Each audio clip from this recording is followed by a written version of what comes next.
আসসালামু আলাইকুম প্রিয় ফ্রেন্ডস, আশা করি আপনারা ভালো আছেন। আজ 18ই শ্রাবণ 1431, 2রা আগস্ট 2024।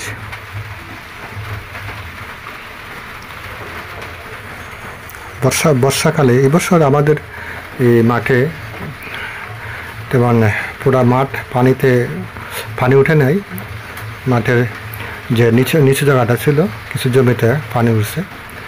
আমার এই জমিতে প্রায় হাঁটু পানি হয়েছিল। তার কারণে প্রচণ্ড বাতাস থাকার কারণে এই পেনা জমিতে উঠেছে। তবে সব জমিতে উঠে নাই, একটা কোনাতে কচুরি পানা আমরা বলি, এটা উঠেছে। তো অনেকেই ওই কচুরি পানা আগাছানাশক স্প্রে করলে পরে এগুলো মরে যায়। তবে কচুরি পানা মরে গেলেও কিছু থাকে এবং জমিতে অন্যভাবে খরচটা বেশি হয়, চাষটা বেশি দেওয়া লাগে, তাতে করে খরচটা বেশি পড়ে। তো সেজন্য আমি উঠিয়ে নিচ্ছি এক পাশে। তো এগুলো আবার 5-6 মাস পরে যখন ফাল্গুন চৈত্র মাসে একদম জৈব সারের মতো হয়ে যাবে, পচে, তারপরে আবার পুনরায় তখন একটু হালকা হবে, পুরা খেতে ছড়ায় দেওয়া যাবে। এটা আবার জৈব সারের কাজ করবে।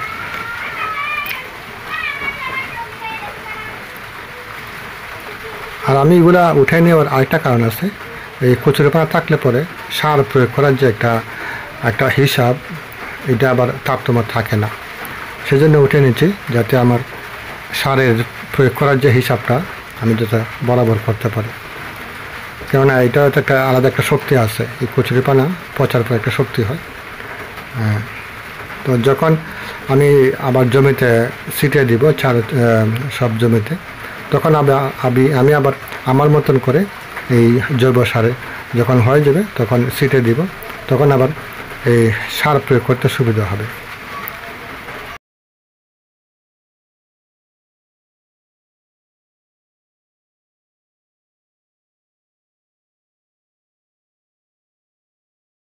এখন তো শ্রাবণ, ভাদ্র মাসে আমরা এই জমিতে ধান রোপণ করব।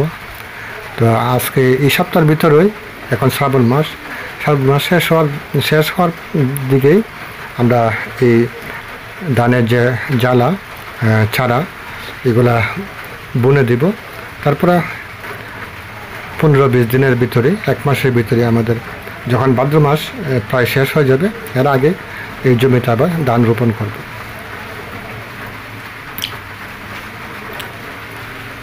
এই কচুরি পানা একটু সরাইতে একটু কষ্ট,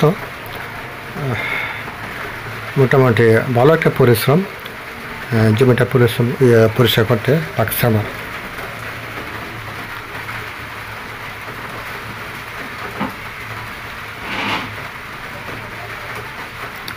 এখনকার যে ফসলটা আমরা ভাদ্র মাসে রোপণ করব, এই ফসলে একটু খরচ কম হয়, তেমন বেশি খরচ নাই। আর পানির সেচ তো দিতে হয় না বেশি একটা, বৃষ্টির পানিতে প্রায় হয়ে যায়, সেচ প্রায় দিতে হয় না। প্রয়োজন পড়লে যখন যদি কোনো সময় করা পড়ে, প্রয়োজন পড়ে, তখন সেচ দিয়ে আমার এই জমির পাশেই খাল আছে, খালে পানি থাকে অ্যাভেলেবেল, পানি দেওয়া যায়। এটা আমি লম্বা আমাদের জমিদের আইলের মধ্যে লম্বা করে একটা লাইন দিয়ে দিছি। তো এইটা আবার গলে বৃষ্টির পানিতে এমনি পচে গেলে একদম গোবর সার হয়ে যাবে, জৈব সারে পরিণত হবে এই কচুরি পানাটা। এটা প্রচুর শক্তি, কিন্তু এই কচুরি পানার মধ্যে শক্তি। অনেকে আবার দেখা যায় কি এই কচুরি পানা দিয়ে জৈব সার তৈরি করে।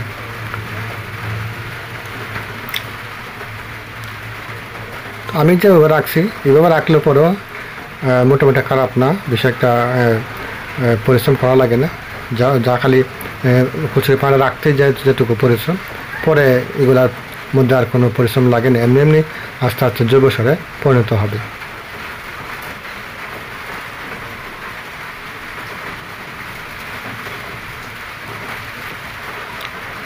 হয়তো এখন যারা স্প্রে করে আগাছানাশক যে কেমিক্যাল স্প্রে করলে পরে এটা মরে যায় বলতে যে উপরে যে পাতাটা মরে যায়, মরে গেল এই যে কচুরিপানার যে ভিতরে যে ডোকাটা যে ক্যামটা আছে, গোড়াটা আছে, গোড়াটা তো পচে না, তো এটা আবার জমিতে থাকলে পরে একটু সমস্যা হয়। হ্যাঁ, আগাছানাশক ওষুধ দিলে পরেও এতটা নিঃশ্বাস হয় না, ধ্বংস হয় না। আবার বেশি বেশি করতে হয়, জমি লোক দিয়া নিড়াইতে হয়, আগাছা উঠাইতে হয়।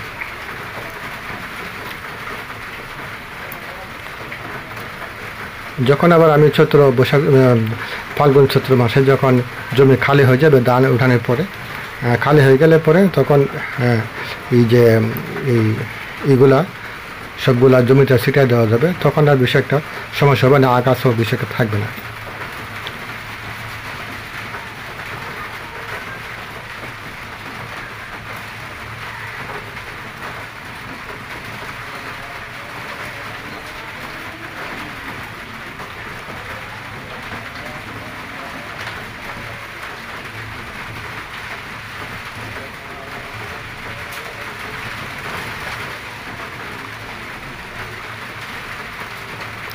আমি নিজে একা একাই এই জমিটা পরিষ্কার করেছি, কোনো লোক নেই, কেননা এখন তো একজন লোক নিলে পরে অনেক টাকা দিতে হয়, প্রায় 500 টাকা চার্জ করে। তারা সকালে যায়, দুপুরে 12টার দিকে চলে আসে, দেওয়া লাগে। তো নিজে করতে পারলে ভালো, টাকাটাও বাঁচে, আর নিজের একটা শরীরের উপকার হয়। আমি চাই যে আমি সকাল বিকাল নিজের কাজ নিজে করার চেষ্টা করি, আর জমির কাজ বেশিরভাগ আমি নিজে করার চেষ্টা করি, যাতে আমার পরিশ্রমটা বজায় থাকে।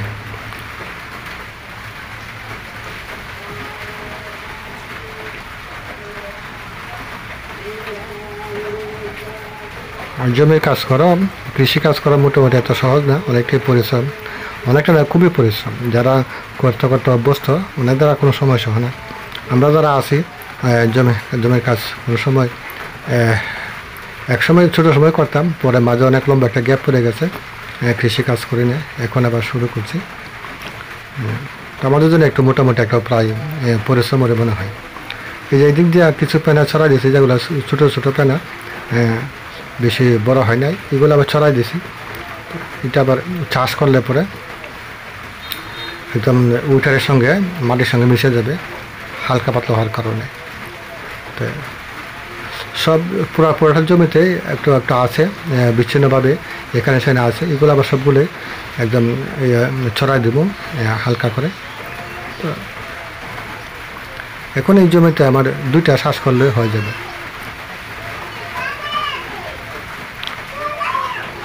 2টা শ্বাস দিয়ে আমি ধান রোপণ করে দেব। এখন যে ধানটা দিতেছি এটা বিনা 7, এই ধানটা ভালো ফলন হয়। এটা সরকারি বীজ, এক প্যাকেটে তাকে 10 কেজি, দাম নেই প্রায় আমার থেকে নিচে 700 টাকা। তো বন্ধুগণ, আজকের মতো এখানে আমি বিদায় নিচ্ছি। আপনারা আমার এই চ্যানেলটাকে সাবস্ক্রাইব করে রাখবেন যদি এই ধরনের ভিডিও দেখতে চান।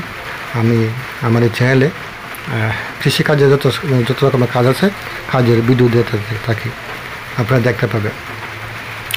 আমি প্রতি একদিন পর একদিন ভিডিও দিই।